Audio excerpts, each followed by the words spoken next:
diingatkan oleh istri, dimasakkan, dikirim. Supaya apa? Suamimu jelas makanannya. Karena kalau suami suka makan haram, otaknya pasti selalu berpikir yang haram-haram. Kirim rantang. Ibu-ibu, bapak-bapak dulu kan bawa rantang. Sekarang tidak ada lagi. Ibu-ibu dulu, Masya Allah. Ibu tahu ibu-ibu dulu, suaminya gajinya sedikit, tapi bisa beli rumah, bisa beli tanah, ada tabungannya. Kenapa? Dia pandai mensikapi ekonomi. Maksudnya apa, Ustaz? Kalau dia mau minum, dia masak air. Sekarang ibu-ibu mau minum, beli air. Dia protes Pertamax 16.000, air botol 20.000 kau beli. Alhamdulillah Pak Wali, di Makassar Pertamax cuma 10.000 Pak. Pertamax cuma 10.000, cuma setengah botol. Benar toh, benar Pak. Bu,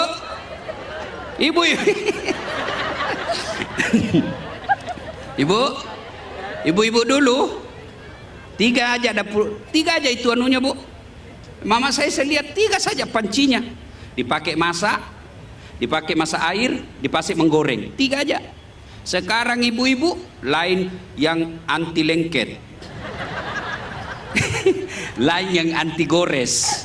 Ada lagi yang tidak masuk di akalku itu, yang tidak pakai menggoreng tanpa minyak. Mana ada menggoreng tanpa minyak? Dan banyak itu pancinya, teflon lah apalah semuanya. Anehnya banyak pancinya berurut, tidak masak. Apa dia pakai? GoFood. Ibu ketawa karena ibu semua pelakunya kan. Maka kenapa banyak istri-istri pejabat akhirnya suaminya korup? Karena gaya hidupnya. Dia kalau mau datang semua orang terpesona. Banyak teflonnya. Semua jenis pasu. Gordennya baik. Justru bukan itu yang orang muliakan. Coba ibu-ibu saya tanya, ada 2 istri pejabat, sama-sama pejabat, satu rendah hati, satu penampilan sederhana, satu glamor. Mana yang ibu contoh? Mana yang ibu senangi? Mana yang ibu kagumi? Yang sederhana. Maka ulang tahun kali ini, tolong para ibu pejabat ingatkan suami.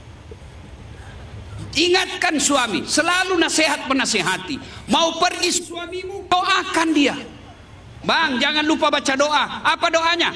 Saya tuntun kau bang. Inna sholati wa nusuki wa mahyaya wa mamati lillahi rabbil alamin. Bismillahi tawakkaltu ala Allahi la hawla wa la quwata illa billah. Melangkah kaki kanan. Insya Allah. Sesungguhnya solatku, ibadahku, hidupku, matiku, saya serahkan segalanya kepada Allah. Bismillahi, dengan nama Allah. Tawakkaltu, saya berserah diri. La haula wala quwata illa billah. Tidak ada daya dan kekuatan kecuali datangnya dari Allah. Maka kalau suaminya baca doa itu, langkah-langkah kakinya ibadah, tanda tangannya ibadah, marahnya ibadah, tidurnya karena capek, semua ibadah. Kenapa? Lillahi ta'ala. Tapi sayang, pejabat kita bukan baca ini kalau mau keluar. Kalau mau keluar, goodbye deh. Apa itu goodbye? Ibu Wali, itu istri saya selisih 28 tahun sama saya. Jauh lebih muda dari saya. Kalau saya mau pergi ceramah, dia ambil dia punya koper tuh, ransel saya, dia jangan sayang, berat. Enggak apa-apa Ustaz. Beratnya ini tidak sebanding beratnya penderitaan Ustaz dalam mencari nafkah. Enak perasaan Pak. Demi Allah Pak, itu sopir saya biasa, saya malu-malu kalau lihat. Kalau mau saya naik, dia cium tangan saya Pak. Sudah itu dicium lagi jidatku. Mata lagi sebelah kanan. Sebelah kiri lagi. Ini agak lama sedikit. Kenapa istri saya Bu? Sudah itu dia usap dada saya. Lalu dia bilang, Ustadz, jaga mata, jaga hati, ridhoi saya. Dia tidak tutup pintu mobil sebelum saya bilang, iya, saya ridhoi kau. Meskipun dia lagi marah, dia tetap katakan, ridhoi saya. Kalau ini semua laki-laki, perempuan ditinggal, enak kan perasaan kita. Cuma ini mau pergi suaminya, dia lagi WhatsApp. Bu, siapa?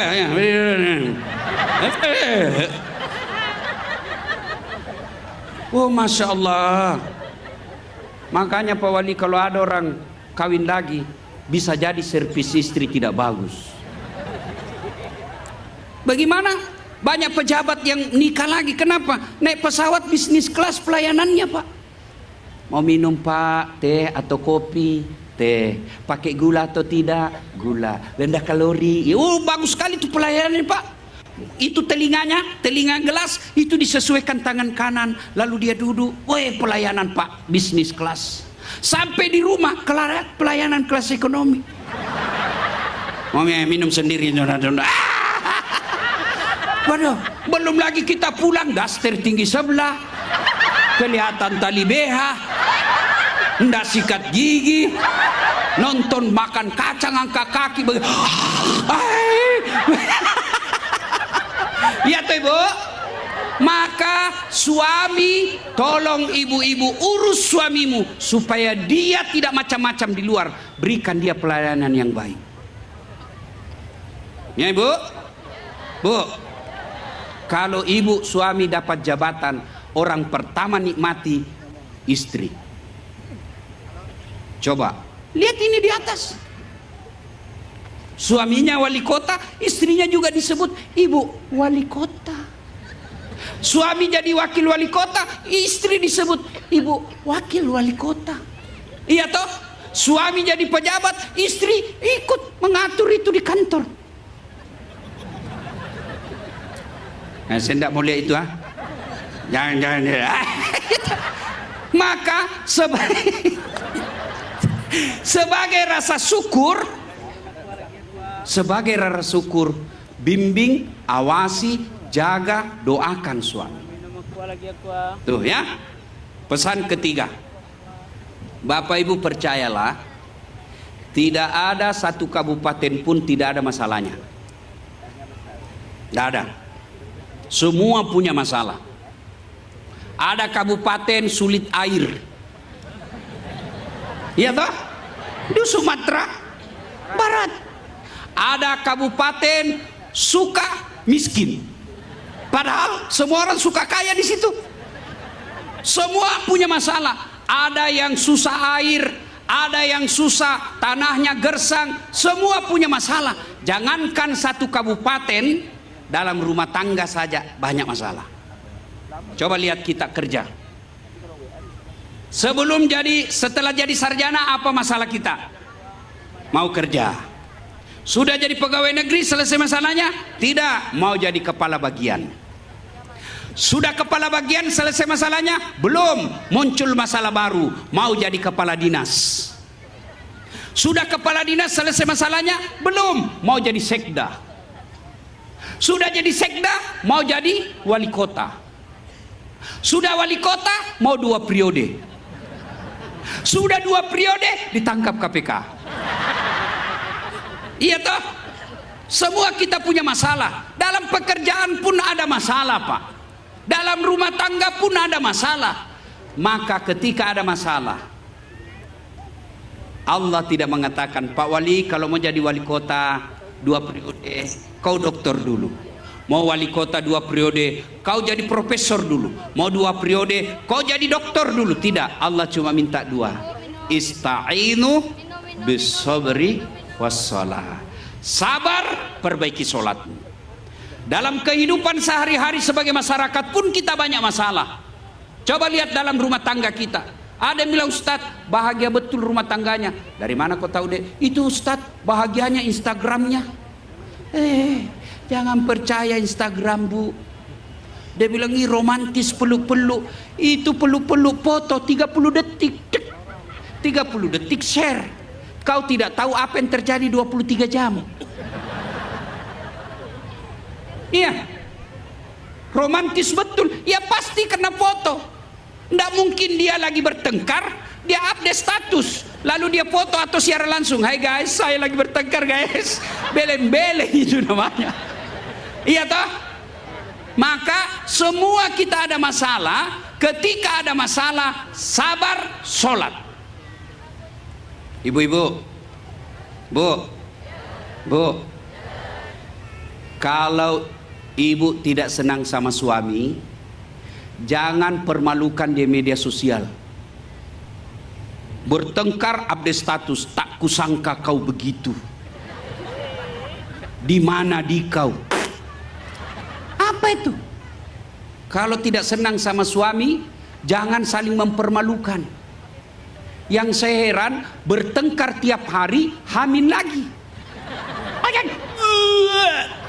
Ada begitu? Ada begitu? Banyak. Bu, kalau suami tidak bertanggung jawab, tidak usah permalukan dia.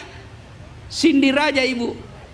Pulangkan saja aku pada, atau lihatlah tanda bekas tampar sering kau lakukan, menutupi. Samakah aku yang dijual hingga sesukamu? Kau sah. Berarti Pak Wali memang orang tua semua ini yang hadir. Ini kan lagu-lagu orang tua ini Pak, lagu-lagu zaman dulu kan. Tapi Bu, masih lebih baik lagu zaman dulu daripada lagu sekarang. Apa lagu ibu-ibu sekarang? Putar ke kiri nona, sekarang kanan. Apa kiri kanan apa ndak sakit kepalamu? Ibu, tidak senang sama suami, minta pulangkan sama orang tua. Jangan saling mempermalukan. Kasihan saya lihat rumah tangga orang Islam, mereka saling menghina di medsos, bahkan secara langsung dia perlihatkan suaminya selingkuh. Apa yang kau capai? Suamimu selingkuh, kau siaran langsung, kau share di medsos. Kamu tidak jaga perasaan anakmu, kamu tidak jaga perasaan orang tuamu. Kalau kau tidak senang, pilihannya kata Allah, kau cerai secara baik-baik, datang ke pengadilan. Jangan saling mempermalukan. Bapak-bapak juga, kalau tidak senang sama istri, jangan dipukul. Masih ada dua pilihan Pak. Suamimu cerewet, malas masak, tidak menghormati orang tua. Ada dua pilihan Pak. Tambah atau ganti. Sudahlah, saya tahu per laki-laki Melayu penakut sama istrinya. Mana ada orang Melayu berani ya? Itu Pak Wali tadi aja pidato memuji-muji istri. Ciri-ciri takut sama istri itu. Mohon maaf Pak Wali, beda orang Bugis. Orang Bugis tidak ada takut sama istrinya, cuma istrinya lebih berani. Iya Pak. Pak, ingat, itu jadi suami tanggung jawab dunia akhirat. Meskipun bapak ulama, istri tidak pakai jilbab, istri tidak sholat, puasanya lepas, bapak nanti lebih awal masuk neraka daripada istri. Mana ini suaminya? Kok istrinya tidak pakai jilbab? Kok istrinya tidak sholat? Istrinya tukang gosip. Mana ini suaminya? Waktu sama bapaknya ini ibu baik, kenapa setelah bersuami dia jahat? Pasti suaminya gagal mendidik anaknya, istrinya. Itulah makna ayat ku anfusakum wa ahlikum nar. Istriku jelek Ustaz, ya takdirmu. Allah sudah kasih yang terbaik. Kenapa Ustaz? Karena Allah Maha tahu. Karena kalau dia cantik, dia malu sama jalan sama bapak. Kenapa? Karena bapak juga jelek. Sudah deh. Ya, tidak ada rumah tangga yang tidak ada masalah. Maka Allah minta sabar, sholat. Apa betul sholat menyelesaikan masalah? Saya kasih contoh. Saya akrab sama Pak Agung, Pak Wali Kota. Saya datang ke Pekanbaru, mau pergi tengok Ustadz saya, Ustadz Abdul Somad. Pak Wali, saya ada di bandara. saya mau kunjungi pesantren Ustadz Abdul Somad, tapi masalahnya saya tidak ada kendaraan Pak Wali. Pak Wali jawab, oh Pak Ustadz saya lagi di Jakarta. Tapi tenang Pak Ustadz, Pak Wali telepon siapa? Ajudan. Ajudan siapa? Itu ada Ustadz Dasat di bandara, mau pergi tengok Ustadz Abdul Somad, tidak ada mobil. Kau bawakan mobil yang baik, full tangki, jangan lupa kasih pembeli oleh-oleh. Contoh, ini biar contoh cemburu juga. 30 menit kemudian datang ajudan. Ajudan, ya, ini Ustadz kiriman dari Pak Wali, silakan gunakan mobil ini selama Ustadz di Pekanbaru, full bensin. Ini juga ada beliau titip pembeli oleh-oleh. Ini biar contoh cemburu juga.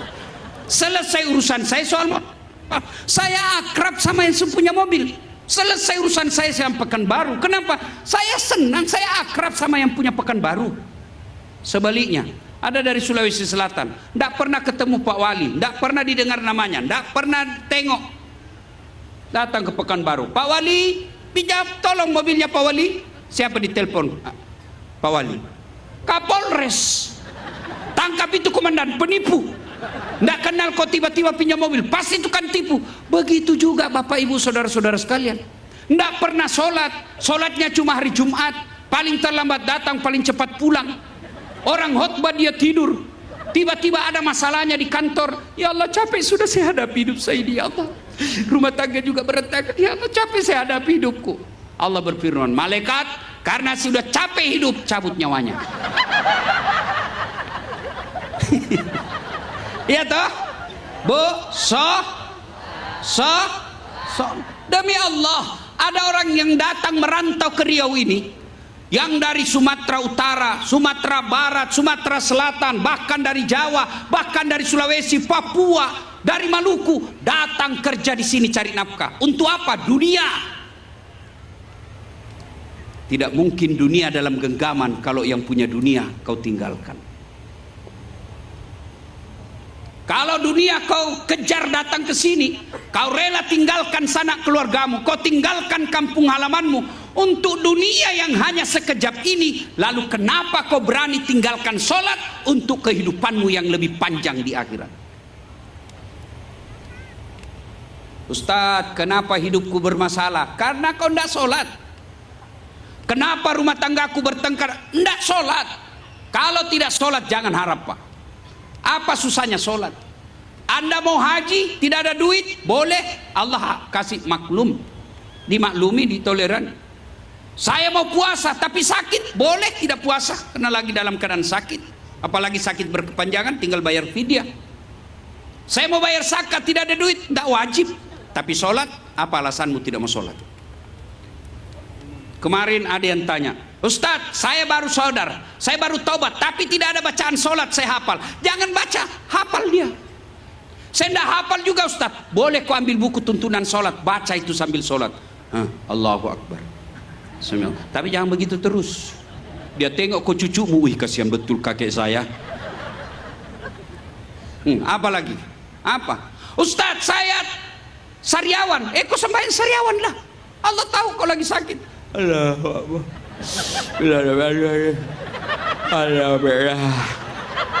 Ayo tuan-tuan, tidak ada sholat, semua amalmu tidak akan diperiksa Allah.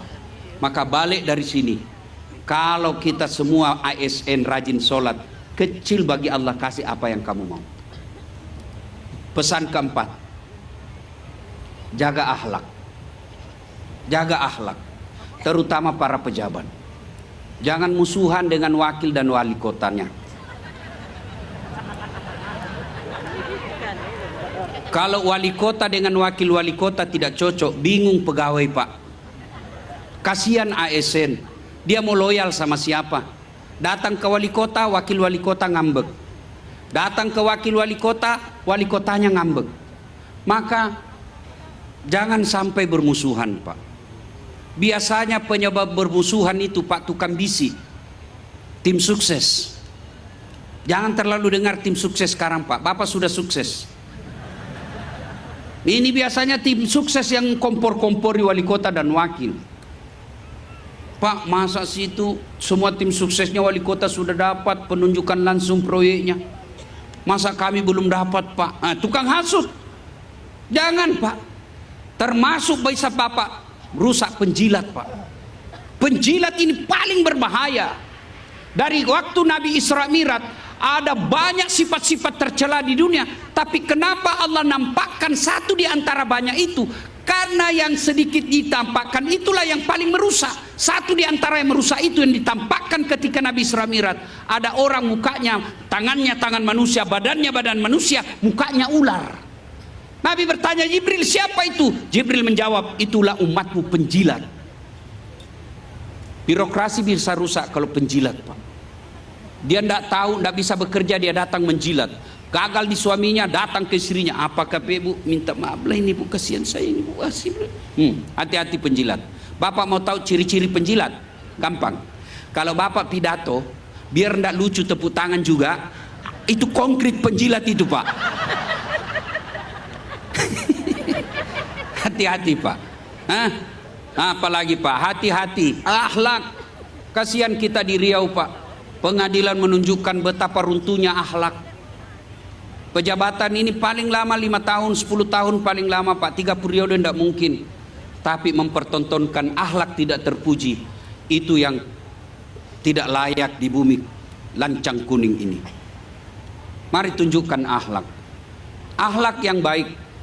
Barangkali pekerjaan kita tidak terlalu baik, barangkali pekerjaan kita tidak memuaskan rakyat, tapi kita memberikan pendidikan akhlak mulia. Itulah yang dikenang masyarakat kita.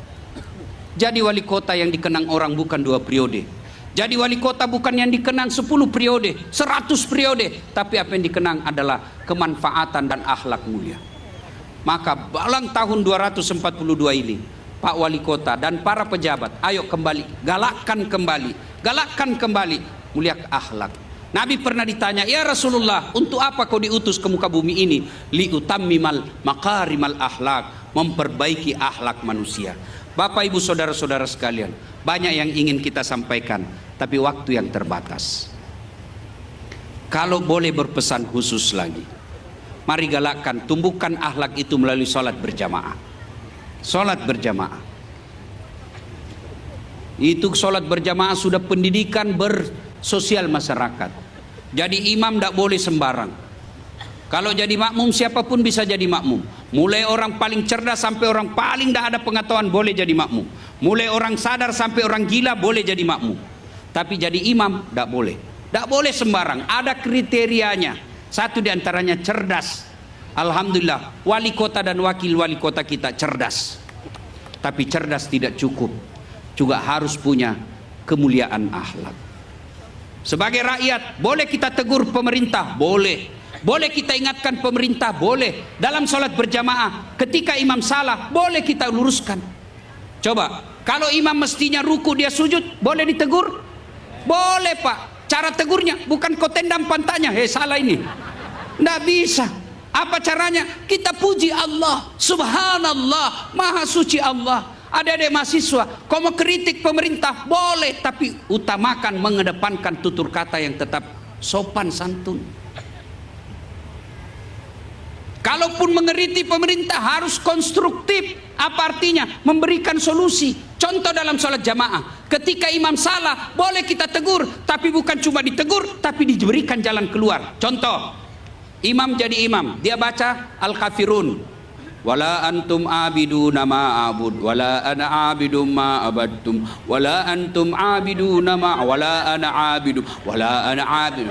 Boleh ditegur, boleh. Cara tegurnya subhanallah. Sudah subhanallah, jangan cuma subhanallah. Wala antum abiduna ma abud, subhanallah wala antum abid, subhanallah. Bingung ini iman. Maka ketika sudah katakan subhanallah masih salah, maka Bapak bantu, lakum dinukum wal yadin. Itu namanya adab dalam mengkritik. Bukan cuma kau kritik, tapi kau tunjukkan yang benar. Pemerintah boleh salah, namanya manusia biasa, tapi kita ingatkan. Bapak ibu saudara-saudara sekalian, terakhir, supaya kampung kita maju, tolak balanya satu diantaranya sedekah. Apa ibu? Sedekah. Ibu-ibu, Saya selalu bilang di Makassar, ibu-ibu yang kaya tidak usah pakai emas asli, pakai saja yang palsu. Kenapa? Biar palsu orang percaya asli. Maka lebih baik pakai yang palsu, yang asli bawa untuk anak yatim piatu dan fakir miskin. Ibu-ibu yang miskin tidak usah juga pakai yang asli. Biar asli orang tidak percaya.